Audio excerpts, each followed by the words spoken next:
O exército alemão ganhou merecida fama como o mais eficiente do mundo no início da Segunda Guerra Mundial, em parte por seu longo treinamento, que durava 4 meses para a formação básica de um soldado, e também pela flexibilidade de sua cadeia de comando, onde oficiais de baixa patente podiam realizar operações por iniciativa própria ou até pedir um ataque de artilharia quando necessário. Entretanto, conforme a guerra avançava, foram acabando as munições, a flexibilidade no comando e, sobretudo, o tempo. No início do conflito, a Alemanha dispunha de aproximadamente 2,5 milhões de soldados, que estavam bem treinados e cumpriam de maneira eficiente as ordens que chegavam, somando-se a estes os recrutas, que até 1943 recebiam treinamento completo.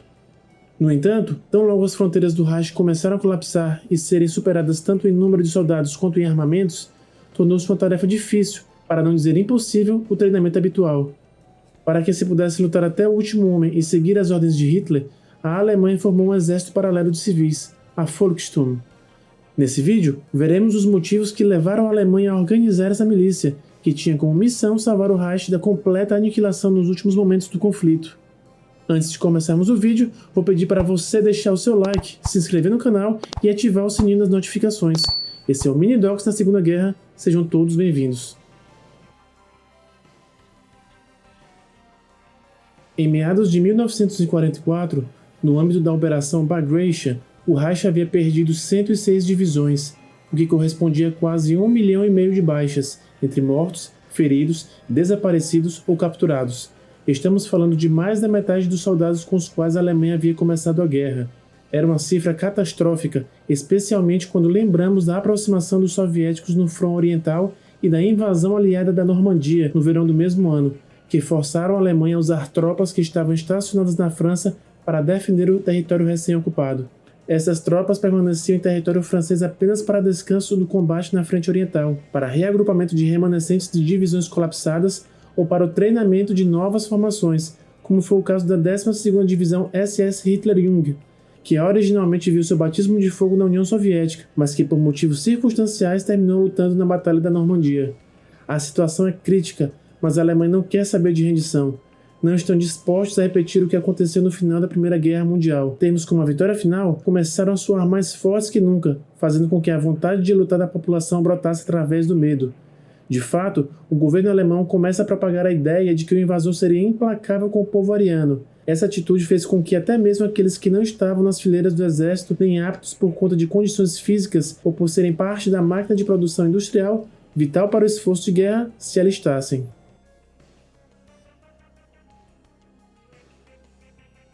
A ideia da criação de uma milícia nos moldes da Volkssturm, ou Tempestade do Povo, remonta ao ano de 1935, ideia essa que voltaria a ser ventilada e posta em prática apenas em 1943, quando Hitler falou a seu respeito em um discurso comemorando os 130 anos da Batalha de Leipzig.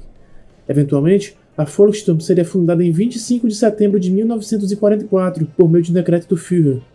Um dos eventos que contribuíram para sua criação foi o atentado sofrido por Hitler em 20 de julho deste mesmo ano, que, organizado por altos oficiais do exército, fez com que a desconfiança de Hitler em relação à Wehrmacht, que já era pouca, acabasse de vez. Para o ex-cabo, era imperativo criar outro corpo armado que fosse leal primeiramente a ele e estivesse sob controle direto do partido nazista, com o Reichsführer SS Heinrich Himmler responsável pelo seu treinamento. A Volkssturm, ao contrário das SS, não teria requisitos raciais nem físicos para seu alistamento e contaria para sua formação com parte da população entre 16 e 60 anos. Na primavera de 45, a idade mínima para alistamento foi reduzida para estonteantes 10 anos. Tamanhos eram desespero e abominação alemães. Também não era necessário ter bom condicionamento físico ou boa saúde. Muitos feridos da guerra foram incorporados às fileiras da Volkssturm, muitas vezes contra sua própria vontade. A Volkssturm tornou um dos componentes finais da Guerra Total, a Totalkrieg, promulgada pelo ministro da propaganda Joseph Goebbels, e parte de um esforço alemão para superar a força de seus inimigos por meio da força de vontade.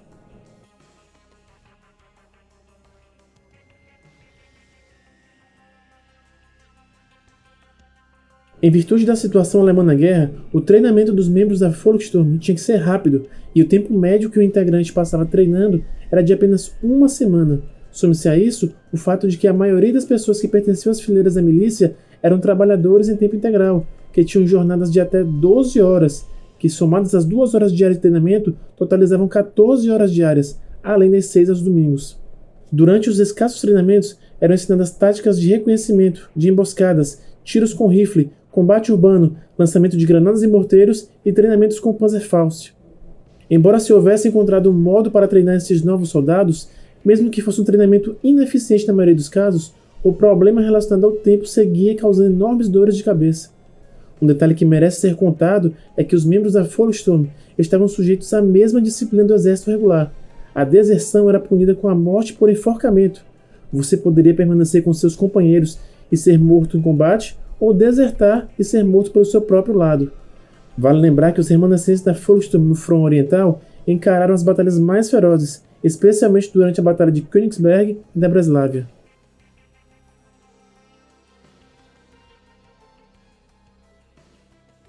A produção bélica não permitia o fornecimento adequado a todas as forças armadas, razão pela qual se optou por enquadrar as unidades da Volkssturm entre as fileiras do exército regular, para que este a suprisse de armas. Essa foi uma tática que também não serviu para muita coisa. De fato, a milícia necessitava de um total de 4 milhões de rifles, 250 mil metralhadoras e 25 mil morteiros, além de suas respectivas munições. Em contraste, faltavam à Wehrmacht aproximadamente 714 mil rifles, 85 mil metralhadoras e 2.900 morteiros para simplesmente reunir o que a Volkssturm solicitava.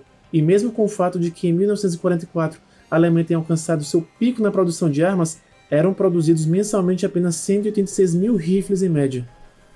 O próprio Albert Speer, ministro de Armamentos e Produção Bélica, havia dito com total certeza que era impossível abastecer os milicianos com as quantidades por eles requeridas.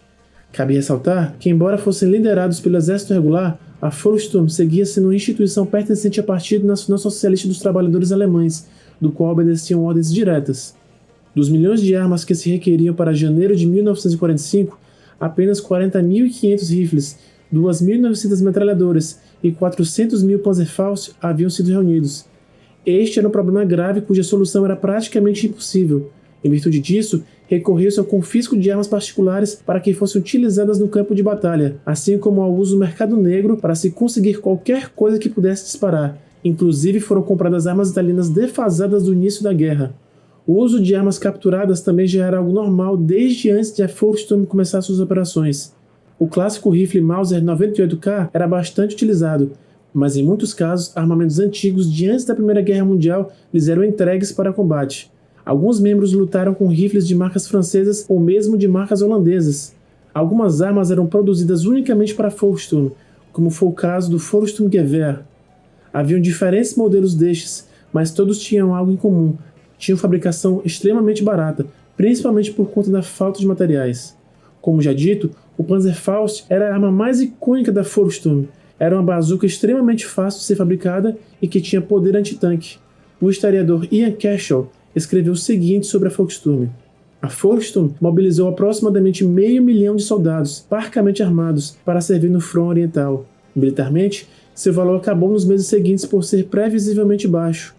A perda de tantos homens, muito velhos, muito jovens ou sem vigor físico para o serviço militar, que morreria na Volkssturm, seria completamente desnecessária. A criação da Volkssturm foi um movimento desesperado para dragar as últimas reservas de seus recursos humanos. Os soldados do exército alemão eram facilmente reconhecidos de acordo com seus uniformes. O uniforme de gala negro ou pardo de combate era próprio das SS. O uniforme de campo cinza era do exército. Os soldados da Luftwaffe usavam uniformes em tons azuis. Por seu lado, na Volkssturm, composta de unidades de divisões veteranas, adolescentes das juventudes hitleristas, civis de 60 anos ou mais e até veteranos da Primeira Guerra Mundial, o uso do uniforme regulamentar de campo cinza era a mais absoluta exceção. Com efeito, ao fato de já ser uma tarefa hercúlea vestir milhares de novos soldados agrupados em 700 batalhões, somou-se o de que a produção de uniformes estava focada nas tropas do exército e das SS, em virtude do que um simples bracelete vermelho com os escritos Deutsche Volkssturm-Wehrmacht fazia o papel de uniforme na maioria dos casos, e era colocado na manga esquerda do casaco ou jaqueta do recruta. Alguns combatentes conseguiam uniformes com insígnias de patentes tais como líder de batalhão, médico de batalhão, líder de companhia, líder de pelotão, líder de esquadrão e tropa de assalto do povo. Deste modo, os milicianos se destacavam não só pelo seu parco treinamento, mas também pela falta de uniforme, revelando à primeira vista o improviso que resultou em sua criação. O oficialato da Volkssturm era composto por soldados veteranos do exército, das SS e até das juventudes hitleristas ou de organizações não beligerantes do Partido Nacional Socialista. Cabe ressaltar que quando um membro de um dos corpos mencionados se reunia à Volkssturm, mantinha sua patente ou às vezes era promovido, dependendo de sua habilidade e experiência em combate. A primeira batalha travada pela Volkssturm aconteceu em julho de 1944, antes mesmo de sua criação oficial, na cidade portuária báltica de Memel, no contexto da invasão soviética da Prússia Oriental. Já o batismo de fogo oficial da Volkssturm chegou no começo de outubro de 1944, poucas semanas depois de iniciado o recrutamento. Suas unidades foram utilizadas para defender a fronteira oriental do Reich. De fato, defenderam posições fortificadas e, ainda que tenham sofrido baixas consideráveis, puderam sustentar por um tempo suas posições. O propósito inicial das milícias era de empregar suas unidades nas respectivas localidades de origem, onde tiveram relativo êxito ao serem utilizadas em posições defensivas ou como guardas para as escassas e necessárias fábricas do Reich, que ainda sobreviviam neste ponto da guerra. Inclusive tiveram bom desempenho ao realizar tarefas de logística ou de transporte de munição ou tropas ao front. Eram bons auxiliares que, tristemente mais cedo que tarde, foram utilizados na frente de guerra como substitutos de divisões regulares que haviam sido eliminadas e não podiam ser recuperadas. Sendo recrutas nativos na maioria das posições estratégicas onde operavam, os milicianos ofereciam uma feroz resistência, pois estavam também lutando para defender seus povos e cidades.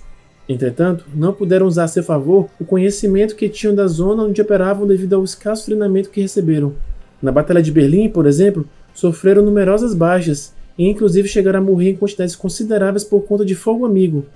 Outro caso em que ofereceram feroz resistência foi durante o cerco de Breslávia, onde 38 batalhões da Volkssturm, compostos principalmente por idosos e adolescentes, juntos com alguns remanescentes de unidades do exército regular, resistiram ao avanço soviético da primeira frente ucraniana durante quase 3 meses, de 13 de fevereiro de 1945 a 6 de maio do mesmo ano, rendendo-se apenas quando a munição acabou. Desta batalha, se destaca o fato de que dos 50 mil defensores alemães foram capturados aproximadamente 40 mil, os quais haviam causado 60 mil baixas nos soviéticos. O espírito da Volkssturm variava enormemente. Alguns lutavam até o fim, outros fugiam assim que o inimigo aparecia. Ainda haviam aqueles que se rendiam imediatamente. Também acontecia de, quando os alemães recuarem, a Volkssturm limpar os campos de concentração. Em alguns casos, membros da Volkssturm ajudaram assassinando internos desses campos.